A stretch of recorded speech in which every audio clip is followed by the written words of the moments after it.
Why is your holly hedge dropping leaves, like on this evergreen English holly hedge? This holly leaf loss is caused by a fungus-like organism called Phytophthora ilicis, better known as Phytophthora leaf and twig blight of holly, or simply Holly blight.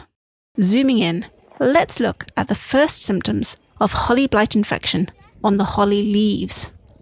Can you see these infected holly leaves here have small dead patches or spots?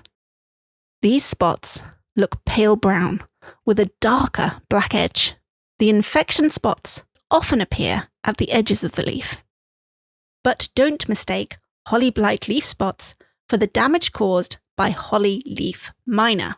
These spots you can see here are created by tiny fly larvae tunneling through the leaf.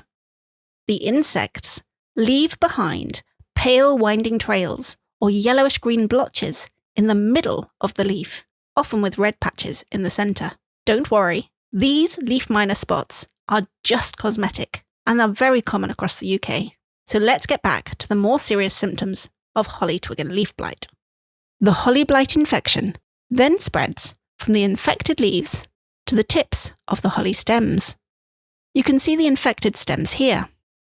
The infected stems turn a distinctive dark brown, black or purple colour and die back from the tips. This is one of the key ways to know your holly hedge is infected with holly blight.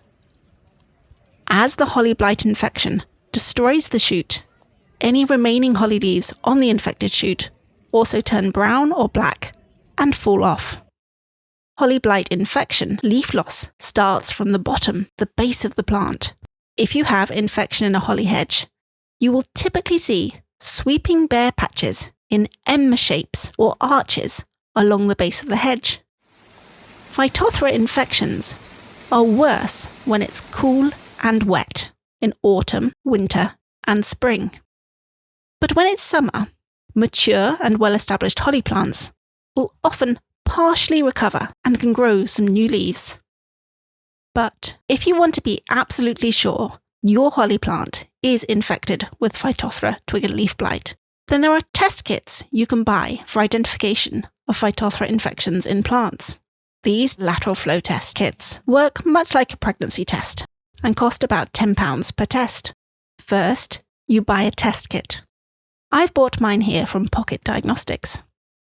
Then, take a section of the infected stem or a leaf where black meets green. This is the point in the stem where the Phytophthora infection is growing and most active. Using a sharp knife, shred the sample finely into small pieces. You want to end up with about 0.2 grams, or about the weight of a paperclip. Put the finely shredded sample into the bottle that comes with the test kit, containing buffer and ball bearings. Shake the bottle firmly for at least 60 seconds. This shaking breaks up the sample. Place the bottle on a flat surface to settle for a minute. Draw some of the top liquid into the pipette. You'll notice that the liquid is now a pale browny green colour.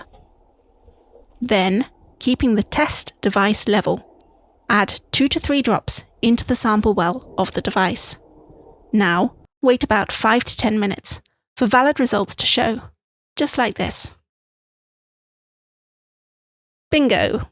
As we expected, this test confirms Phytophthora infection of this holly twig.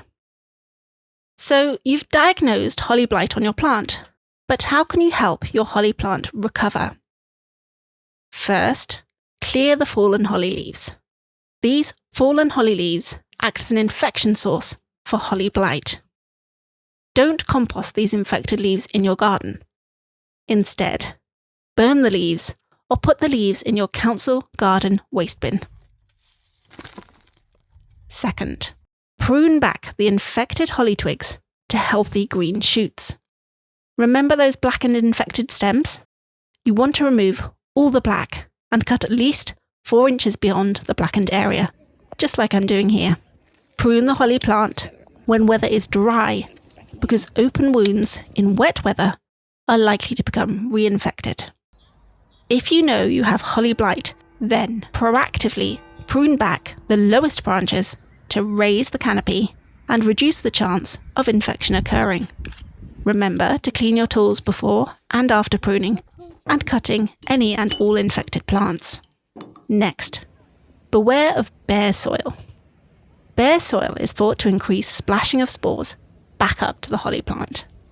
So instead of bareness, put down an organic mulch, such as coarse wood chips, below your holly hedge. But make sure the mulch doesn't touch the stem of the plants. And finally, if you can, improve air circulation around your holly hedge. Don't crowd your holly hedge with other plants, because Holly Blight spores need humidity and damp conditions to grow and spread. Wishing you healthy plants and happy gardening.